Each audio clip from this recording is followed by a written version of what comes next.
Look at that. In total, over 230 species and subspecies of reptile call PHS home, each one having a unique story of how they ended up in our care. Over 22 years, we've seen everything from law enforcement seizures to surrendered pets to high-profile endangered species, and our facility receives new animals every day. Here are some noteworthy stories on Tales from the Zoo. We just showed up to Southwest Cargo. Kayla and I are here because there's a special delivery waiting for us in the cargo hold. We actually got 2 lizards in from Florida. They got shipped over to our facility.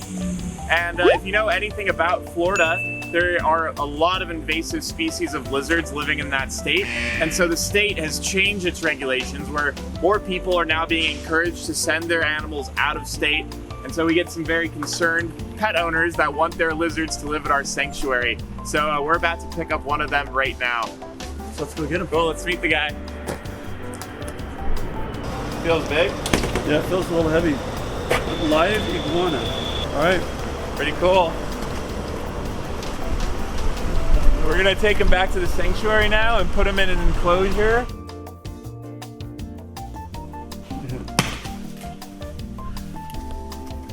Alright, they're usually in bags, but you never know. It's in a bag. Oh, it is big. It's really big. Nice. Yes. It's double bagged. He could still bite you through the bags. Oh, look. Yeah, look at that. Oh, he's cold, but he's okay. Big. We take this iguana to the outdoor pen for him to bask and warm up.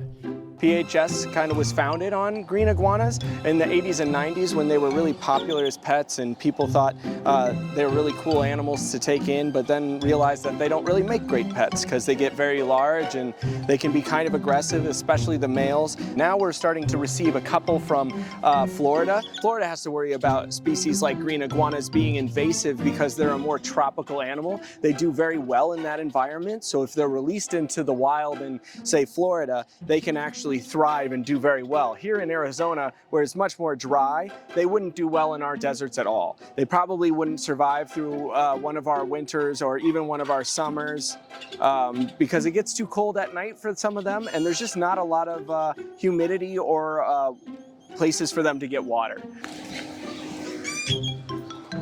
As our new iguana settles in, Casey has his hands full with another recent arrival from Florida. Hi, handsome. Let's go on in. Come here. Oh. So we received Charlie, and Charlie is a red tegu. Welcome. You're probably very thirsty. We've received a red tegu, many iguanas, and they've all come in air freight from Florida. They were shipped with a packing slip specifically saying that they were from the Florida Game and Fish. I'm really happy that this individual sent them to us and not released them into the wild. And thankfully, he's super friendly. He loves everybody per this wonderful little note. So hopefully we'll be able to accommodate Charlie and he'll be part of our education team. In addition to the lizards, we received some turtles this week as well. Hey guys, we just got this little red-eared slider dropped off to us. These are pretty common animals that are brought to our facility. This little guy was actually found in somebody's backyard. It was not their pet, so we're not really sure how he ended up back there. It's a possibility it could have been somebody else's pet that got out, or maybe a pet that someone couldn't care for anymore. Unfortunately, these guys are quite invasive. If you go to any local park or golf course, good chances are you might see some of these turtles running around here. They're not native to Arizona. They're very, very invasive. So good possibility this was somebody's pet that got out. So he's gonna join our other turtles in our big red-eared slider pond. So we're super excited to have him part of the family. So these guys are a very common drop-off for us. We have over 200 of these red-eared sliders. Very common pets, very common surrenders. If you ever have one that you can't take care of anymore, or if you ever find one in your backyard, like the couple that brought them in earlier, you can always contact us. If they are a lost and found, you can bring them by and we'll just have you fill out some paperwork. Well, let's take this little guy into the pond. He seems pretty excited. Surprisingly enough, this wasn't the only turtle we received this week. So I've got a common snapping turtle. This animal was brought to us from the San Diego Humane Society. Unfortunately, these animals are illegal to own in most states, even though they are from the United States. They can be very invasive, and although they are really neat in nature, this awesome shell, dinosaur-like tail, they just don't make good pets. These animals have a really nasty bite. On the front of that beak, they have a hook, and they're very fast. So I'd assume they're faster than you can blink your eye, and getting your finger out of the way is, you have a less chance of dodging a car on the freeway. Yeah, we're going to demonstrate that bite by offering a zucchini and kind of showing you what they can do. Oof.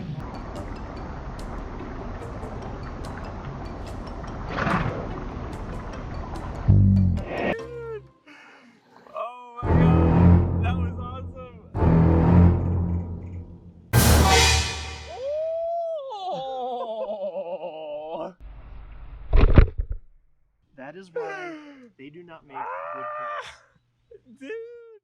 If you enjoyed that video, make sure to like it and subscribe for more content. We have new videos coming out every week, so you can stay tuned.